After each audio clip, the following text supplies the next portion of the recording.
Hey everybody, Chief Meteorologist Brad Petovich here. Well, the Arctic front is here. If you didn't feel it, you heard it with the wind. The wind has been a big story because ahead of the front we had strong southerly winds. Now behind it we're seeing northwest winds.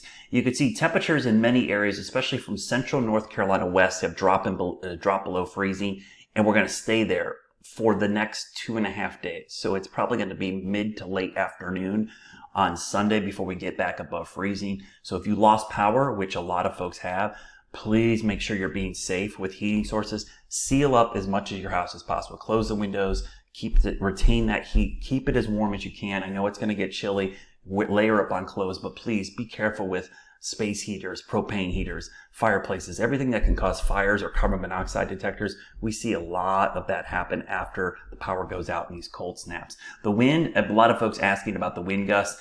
You can see the strong winds out of the northwest now. It's not going to be as strong. I'm not going to say we're going to see 50 or 60 mile an hour gusts anymore, but we're probably going to see a lot of gusts over 30, but pretty sustained between 15 to 25 miles per hour. So that means the wind chills, which have been crazy low. Let me show you the wind chills. These are the current wind chills, single digits and teens already. The wind chill warnings and advisories are up through tonight.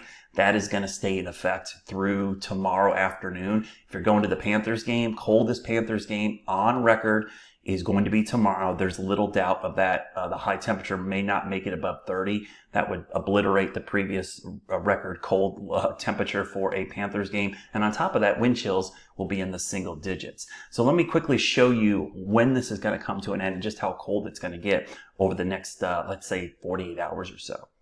So we'll quickly look at the high temperatures for Saturday. These are the highs, by the way. So it's not going to be this warm most of the day. It's going to be colder than this. You can see the highs on Saturday, Christmas Eve, teens and 20s, maybe 30 degrees if we're lucky. As we go into Christmas Day, the coldest we've seen in probably, I would say, at least 5 or 6 years, maybe longer, depending on where you're at and where it was. But last year it was 71, by the way. So it's really cold. Highs in the 20s and 30s. And this will be when we probably get back above freezing mid-afternoon. As we go into Monday, still not warm, but getting better, 30s to near 40. By the middle of next week, we're in the mid-40s. That's still cold, but below average. By the time we get to next late week, Wednesday, Thursday, Friday, temperatures 50s, and believe it or not, we could see 60s return for New Year's Eve into New Year's Day. So it is going to get warmer over time. Let me show you the lows real quickly because the lows are really what's going to shock your system. So tonight we'll see lows in the single digits, which would be the first time since 2018, below zero in the mountains. As we go into Christmas morning, teens and single digits, so really cold, the coldest Christmas since maybe 89 for a low. Still teens on Monday morning, Tuesday morning, 20. So if you've got pipe issues, this is going to be a recurring theme. We're going to see 3 or 4 days of really cold air until things recover. Now, the power outages I mentioned earlier, let me refresh the power outages because there's a lot of them out there. You can see in North Carolina, 150,000 almost. South Carolina, about 73,000. A lot of this is wind-driven tree damage that is causing the problems, and that's going to continue. So again, we're in the deep freeze now. This is it. I can give you all the words of caution. Frostbite's no joke. This is not normal for our area. Those folks that constantly comment that this is regular winter weather, this is not. This is nowhere near remotely close to normal. We haven't seen weather like this in many cases 5 to 10 years. And in some cases, this will be the coldest we've seen in decades. So the wind chills, the cold, the prolonged cold, this is all something we're not used to.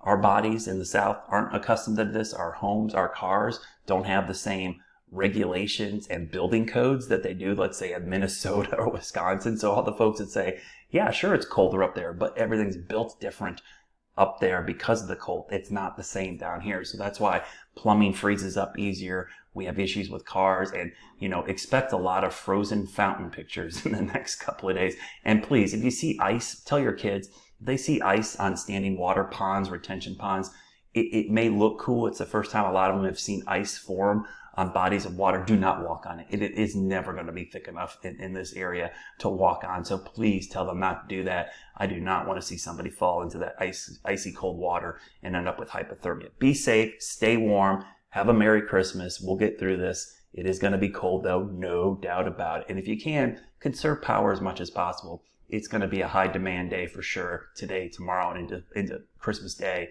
for power because everybody wants to stay warm.